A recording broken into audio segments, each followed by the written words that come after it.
अस्सलाम वालेकुम, मेरा नाम उस्मान और आप देख रहे हैं यूएल एक्टिव यूट्यूब चैनल। तो फ्रेंड्स, कैसे हैं आप सब? उम्मीद करता हूं कि सब खैरियत से होंगे, ठीक ठाक होंगे। तो आज मैं आपकी खिदमत में हाजिर हुआ हूं ग्रुवाट के 1.5 केवीए मॉडल के साथ, जो कि एम सीरीज का है। तो भाईजान, ये है जनाब 1.5 किलोवाट VM3 प्रो का छोटा भाई। तो इसके रिव्यू के साथ मैं हाजिर हूँ। पहले मैंने आपको इसकी अनबॉक्सिंग वीडियो दिखा दी है, तो आज मैं इसकी रिव्यू वीडियो के साथ हाजिर हूँ। बताने जा रहा हूँ कि ये इन्वर्टर आपको खरीदना चाहिए, नहीं खरीदना चाहिए, कौन कौन सा लोड आप इसके ऊपर डाल सकते हैं और कौन कौन सा नहीं, कितने वाट के सोलर पैनल को ये सपोर्ट करता है और कितने वाट के सोलर पैनल को नहीं।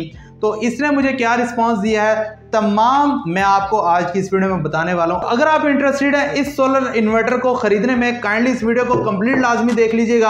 आपके लिए डिसीजन लेना आसान होगा कि आया कि आपको इस इन्वर्टर को खरीदना चाहिए या नहीं खरीदना चाहिए। तो चलिए शुरू करते हैं। तो फ्रेंड्स, कुछ अर्से पहले मैंने इसकी वीडियो अपलोड की थी, तो आज ज़रा लेट हो गए हैं भाई वीडियो अपलोड करने में। तो इसके बारे में मैंने बताया था कि अगर आप इन्वर्क्स का या फ्रोनस वगैरह का इन्वर्टर ले रहे हैं तो भाई रुक जाएं, पहले इसको टेस्ट आउट कर लें, फिर आप वो इन्वर्टर लीजिएगा। तो उस वीडियो में मैंने जस्ट इसकी अनबॉक्सिंग की थी और थोड़े बहुत स्पेक्स आपको दिखाए थे, इसे ऑन करके दिखाया था। तो आज इस वीडियो में कंप्लीट डिटेल के साथ बताने जा रहा हूँ। फर्स्ट ऑफ ऑल तो बात कर ली जाए इसकी डायमेंशंस की, तो भाईजान वो मैंने आपको उस वीडियो में कंप्लीटली दिखा दी थी। अगर आपने वीडियो नहीं देखी तो मैं यहाँ पर लिंक दे रहा हूँ, यहाँ या यहाँ कहीं पर लिंक आ रहा होगा, आप इसके ऊपर क्लिक करके वो वीडियो देख सकते हैं। तो फर्स्ट ऑफ ऑल बात कर ली जाए इसके ऊपर आप कितने सोलर पैनल को अटैच कर सकते हैं।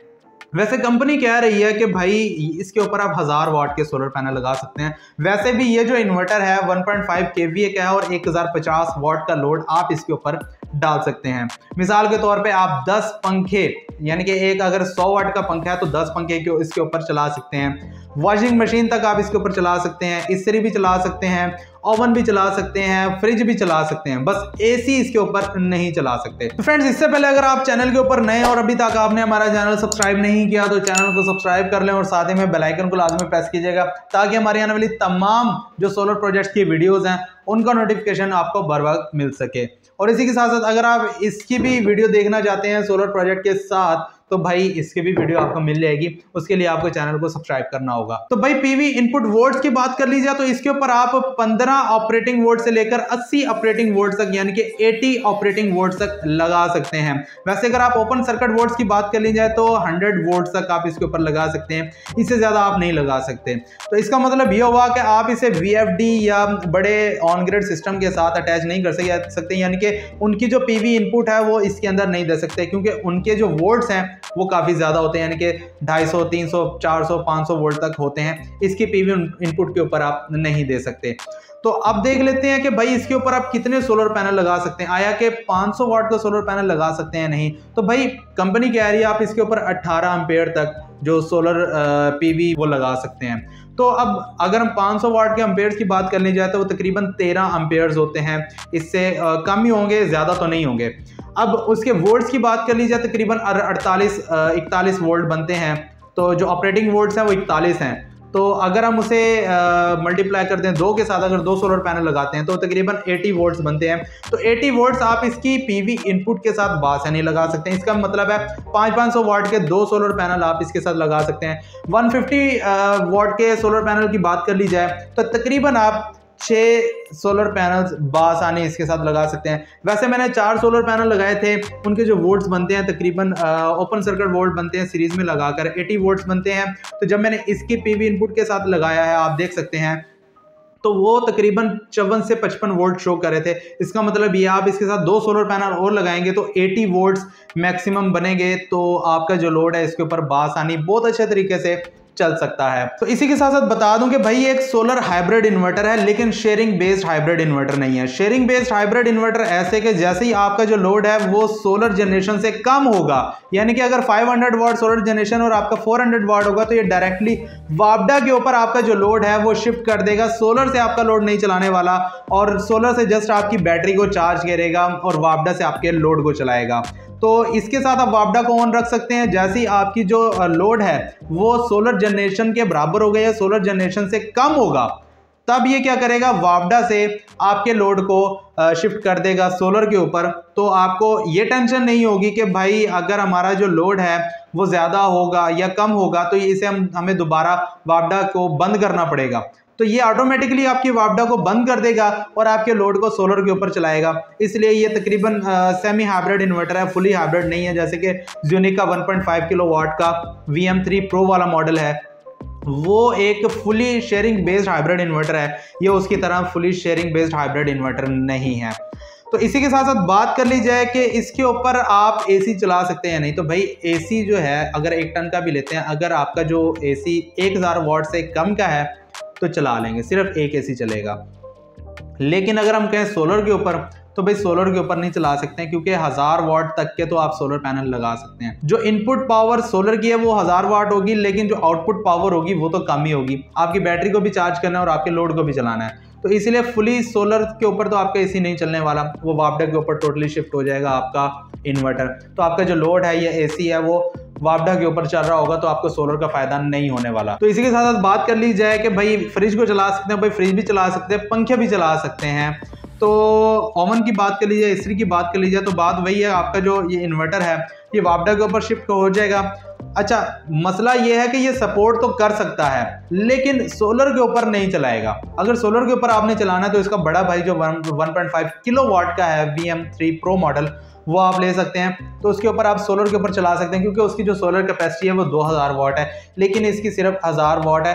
फिर भी ये फ्रोनस, इन्वरएक्स और ओमेगा सोलर वालों से बेहतर है, उनसे कमतर नहीं है। तो अब बात कर लीजिए क्या ये अपनी प्राइस को जस्टिफाई करता है या नहीं करता, क्योंकि अब जो इसकी प्राइस है वो अपडेट हो चुकी है। तो तकरीबन भी इसकी जो प्राइस है वो 23,000 से लेकर 24,000 तक मार्केट में इस टाइम अवेलेबल है। और अगर आप ये मुझसे मंगवाना चाहते हैं तो दिए गए व्हाट्सएप नंबर के ऊपर कांटेक्ट करके ये मंगवा सकते हैं ऑनलाइन। और पहले मैं आपको ये बता दूं कि जो पेमेंट है वो एडवांस होगी और कैश ऑन डिलीवरी वाला सिस्टम हमारे पास नहीं है भाई। अगर आपको ये मंगवाना है तो लेपर्ड्स या TCS के जरिए आपको ये मिल जाएगा, 2 से 3 दिन में आपके घर मिल जाएगा आपको। तो जनाब अगर हम बात कर लें इसकी साइन वेव की, तो ये प्योर साइन वेव इन्वर्टर नहीं है। पहले मुझसे गलती हुई थी, तो क्योंकि डब्बे के ऊपर भी प्योर साइन वेव लिखा हुआ है, तो ये प्योर साइन वेव नहीं है। ये 90% प्योर साइन वेव है, 100% प्योर साइन वेव नहीं है। तो मैंने कंपनी से रब्ता करके पूछ लिया था कि भाई मुझे तो ये प्योर साइन वेव नहीं लगा, क्योंकि इसके ऊपर मैंने वॉशिंग मशीन का लोड डाला है, आपके सामने आ रहा है। तो भाई इसने जो वॉशिंग मशीन जो है जब भी वो इसके ऊपर आ रही थी, यानी कि सोलर लोड के ऊपर आ रही थी, तो वो आवाज़ पैदा कर रही थी। जब वो वापडा के ऊपर चल रही थी तो वापडा के ऊपर बिल्कुल सही चल रही थी। तो इसका मतलब ये है कि 100% तो प्योर साइन वेव नहीं है, 90% है, लेकिन प्योर साइन वेव तो है यार, इतना नहीं है। मैंने खैर इसे ऑसिलोस्कोप से चेक नहीं किया, तो जब मैं इसका टेस्ट करूंगा मज़ीद तो आपको वो भी मैं दिखा दूंगा कि कितनी प्योर साइन वेव है और कितनी नहीं है। तो फ्रेंड्स अब बात कर लीजिए इसकी सेटिंग्स की, तो इसमें जो सेटिंग्स हैं वो तकरीबन सेम वही है जैसे शेयरिंग बेस्ड हाइब्रिड इन्वर्टर में होती है और दूसरे इन्वर्टर्स में होती है, यानी कि सोलर और यूटिलिटी और बैटरीज, यानी कि SBU या फिर SUB।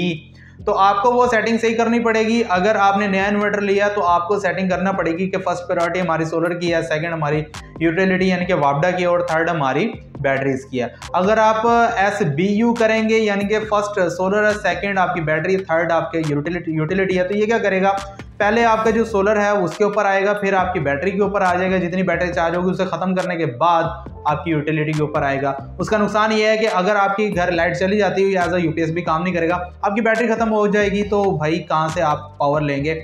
तो जब आपके शाम के टाइम चली जाएगी लाइट तो फिर तो अंधेरा हो जाएगा ना। तो इसके लिए आपको ज़रूरी है कि इसकी जब आप इसे खरीदें तब इसकी सेटिंग रखें, फर्स्ट सोलर, सेकंड आपकी यूटिलिटी यानी कि वापडा, और थर्ड आपकी बैटरी। तो फ्रेंड्स इसी के साथ साथ बात कर ली जाए कि अब क्या अभी अपनी प्राइस के लिहाज से जस्टिफाई करता है या नहीं, तो भाई मैं ये कहूँगा कि यार अब भी करता है। अगर आप देखें इसी स्पेक्स के लिहाज से तो ये बिल्कुल मुनासिब प्राइस है, क्योंकि GST लग गया, तमाम सोलर प्रोडक्ट के ऊपर लगा है, तो इसके ऊपर भी लगना था यार। ये भी एक सोलर प्रोडक्ट है, सोलर इन्वर्टर लिखा हुआ है भाई, अगर आप ये साइड पे देखेंगे ना तो सोलर इन्वर्टर लिखा हुआ है। तो ये नहीं है कि ये सोलर इन्वर्टर नहीं है, ये भी बाहर से इंपोर्ट होकर आता है।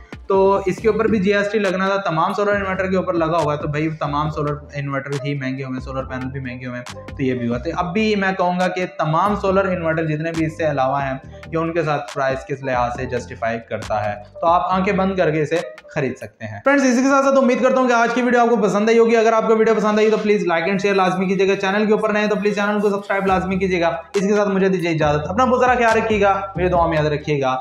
अल्लाह हाफिज।